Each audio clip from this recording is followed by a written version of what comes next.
I'm trying to learn about lubricants and what materials can certain lubricants damage. I really am trying to research and learn and find correct information that's grounded in reality, actual researched information. But it seems it's very difficult. Even today, when internet is a honeypot of information, there's so much nonsense, and it's hard to find the right information. I have lots of lubricants, whether in a form of spray, oil, or grease. I would like to know if they are going to damage certain materials that I'm going to apply them to, whether it's silicone, plastic, metal, rubber. Are they going to damage any of them? I don't want that. There's also certain other things I'm looking for. Let's talk specifics, even though I dislike talking about specifics, and I will show you why in a minute. I'm looking for, does silicone grease attract dust? I'm trying to research every single thing separately, ask every single question possible. And look at this phenomenon that I find. Literally two same websites, WD-40.com, WD-40.com. Literally, let's just read really quickly. The application of silicone lubricant is fast, simple, and does not attract any dirt or grime. Literally the next article from the same website. A silicone lubricant can be used to lubricate metal, wood, rubber, and plastic. However, dirt and dust tend to stick to the silicone lubricant. Unbelievable. Maybe I am an idiot and I do not understand English language correctly. Maybe I'm just confused, but this to me is a phenomenon. If we open up the post, one of them, let's just look at one of them. We search down here for dirt, and it tells you this. Look at this. A high-quality silicone lubricant will displace moisture, all these things, doesn't allow dust, dirt, oil, and grime to stick. Literally sentence apart. A silicone lubricant can be used to lubricate, blah, blah, blah. However, dirt and dust tend to stick to silicone lubricant. Make sure you use it sparingly or use dry version. What? What is this dry version now? Here is one person asking how to lubricate pots or potentiometers, which are available on lots of consumer electronics, from radios to audios, audio amplifiers, audio equipment in general, lots of things. So he's asking what is the common substance that would be acceptable as a lubricant for just consumer grade volume control pots. For example, you want to control the volume on your speakers. That's potentiometer behind the volume knob. And he's just asking, what can I lubricate it? Just trying to learn where to apply it, maybe what to lubricate it. And then here's what usually happens to me. This is my, how do I say this? This is Priest's law of fuckery. When you're trying to research something, you're going to find information that's conflicting, and very, very rarely are you going to find correct information. Look at this. This guy says pots do not need lubricating, which is false. I've seen plenty of potentiometers which they need lubrication at certain parts that are metal, that are going to be sliding for smooth sliding, maybe for making the sliding or rotating more difficult, more fine, more hard controlling, or easily controlling, easily sliding. So it really depends what kind of potentiometer you have. Do you want it to be more heavy, to say so, or light? Do you want it to turn very easily? Really depends. And look at this. This is what happens to me. When I ask a question, somebody is going to answer who has pretty much no answer for me. He has no idea. Something happens, and I get false answers, and I just waste my time, waste my questions. This is what happens to me. This is a Priest law of fuckery perfectly on display. Just like if you break up with a girl, she becomes 10 times hotter. That's also things like, it's essentially Murphy's law, but I just call it. Yeah, you get it. So look at this. How about you post the question properly for once? What? What is the actual problem with the pots? This is what happens to me as well. I ask a question trying to learn, trying to get a certain answer. Instead, I get asked 57 different questions. What? And then he says, this is what I do as well. Simply, this is not about problem with a particular pot. I'm just trying to figure out what grease to use on a consumer-grade pots, essentially.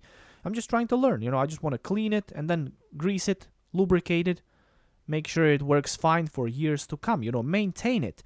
And then this guy starts to, again, totally nonsense. Again, this guy tries to explain, but this guy goes like, bollocks, you're bogus, bollocks, just your problem. What? Why are you even answering the question why are you even here if you're not going to help me solve my problem? What is this answer your problem? So look at this. You are an arrogant pig. And then this guy tries to explain what's happening. And look at this. This guy just goes crazy then. And then just somebody tells him, look, you're poking just what's happening. I want to thank the heavens, the universe, whoever you want to thank, for this guy, for example. This guy is called Simply Put. Sadly, he didn't make a video for 2 years or something like that, but his videos are well explained and grounded in reality. When I listen and watch his videos, what he has to say, I understand everything. Or I just need very little information to understand. I don't have to have any, it's not explained like in books, it's just like theory. No, he actually shows you examples as well, gives you analogies, explains it so everybody can understand it properly. So that's just what's happening. And I would love to find a source of information like he does for electronics, but I would like to find that source of information for grease, for example. Not just for grease, but I have also lots of other questions. But in this case, I'm interested in lubricants. Okay, I know I'm saying grease, but I'm interested in lubricants. So if I just research what lubricants damage what, that's essentially my question.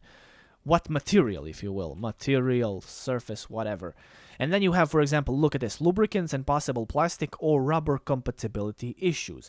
So not every lubricant is good for rubber, for plastic, even metal, silicone, all of these things.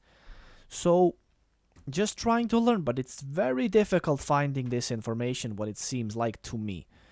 So I'm really trying to scour the internet right now, but I'm scared to look at and find the information. I am going to find people showing me videos of them applying, let's say, lithium grease to a rubber or plastic part. As far as I understand, lithium grease contains petroleum, which can damage, now hear this out, some plastic. Incredible. Now it says petroleum jelly can attack hydrocarbon plastics but cannot dissolve them immediately. So this is Quora. I'm not really sure. There's lots of various info here. Is it checked? I don't know. But the Vaseline is also petroleum based. So there I have to learn what does it mean when something is based on something. What is this when something is hydrocarbon? What types of plastics exist? It would be phenomenal if there was one source of information that actually contains everything that I need to know, or that I want to know. So I want to lubricate potentiometers, for example. But I'm not interested so much about specific, like I've just mentioned. If you've been following the video, I hope you had. Just not really interested in specifics. Is there a certain type of grease that's acceptable on all types of plastic? How do I know what type of plastic I have?